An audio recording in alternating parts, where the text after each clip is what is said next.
काय गंमत आहे बघा, आईने लेकराला घडवावं, आईने मुलाला मोठं करावं. पुण्याची अवस्था जर बघितली होती ना त्या काळची, तर माणसं परागंदा होऊन देशोधडीला लागली होती. चपलांचं तोरण टांगलं होतं पुण्याच्या वेशीला, पहार ठोकली होती आमच्याच माणसाने, मुरार जगदेव त्याचं नाव. त्या पहारेवरती एक मानवी कवटी अडकवली होती आणि जणू काही या 3 गोष्टी सांगत होत्या की जो कोणी पुण्यामध्ये स्वराज्य निर्माण करण्याचा प्रयत्न करील त्याच्या घराची आम्ही अशी मसनवट करून टाकू म्हणून. आमच्या घरातल्या बाया बापड्यांची अब्रू त्यांना घराबाहेर ओढून डोळ्या देखत लुटली जाताना बघण्यापलीकडे दुसरा पर्याय शिल्लक राहिला नव्हता. इतका भयान भीषण काळ. आणि अशा परिस्थितीमध्ये एक बाळ 150 मावळ्यांना घेतो, वयाच्या 16व्या वर्षी रायरेश्वराच्या किल्ल्यावर शिवशंभू महादेवांच्या पिंडीसमोर उभा राहतो आणि हे राज्य व्हावे ही तो श्रींची इच्छा म्हणून धारोष्ण रक्ताचा अभिषेक शिवशंभू महादेवाच्या पिंडीवर होतो. स्वराज्य आकाराला येतं.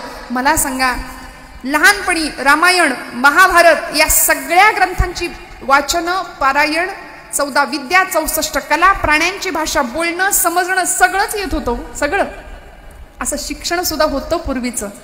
आता आमची पोरं तासन तास त्या मोबाईलवर असतात, तासन तास त्या लॅपटॉपवर असतात. कसं शारीरिक बळ बौद्धिक बळ कसं वाढणार आहे मला सांगा.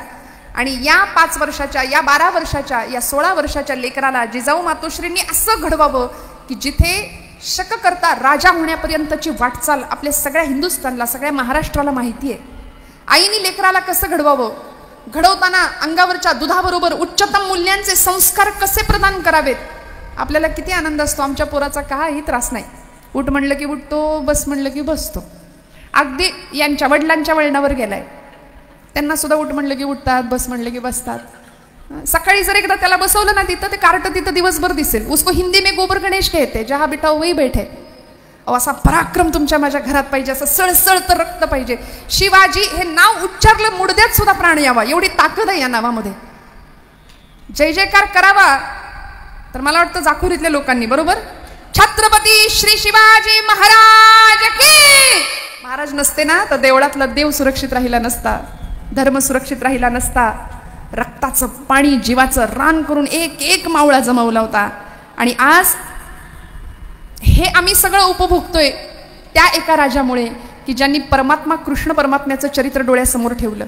लहानपणी कीचकाची छाती फोडणारा भीम जिजामातोश्री त्याला शिकवतात. आणि आम्ही म्हणतो, बाळा तुला कार्टून लावून देतो, तू कार्टून बघत बस आणि आम्ही कीर्तनाला जाऊन येतो.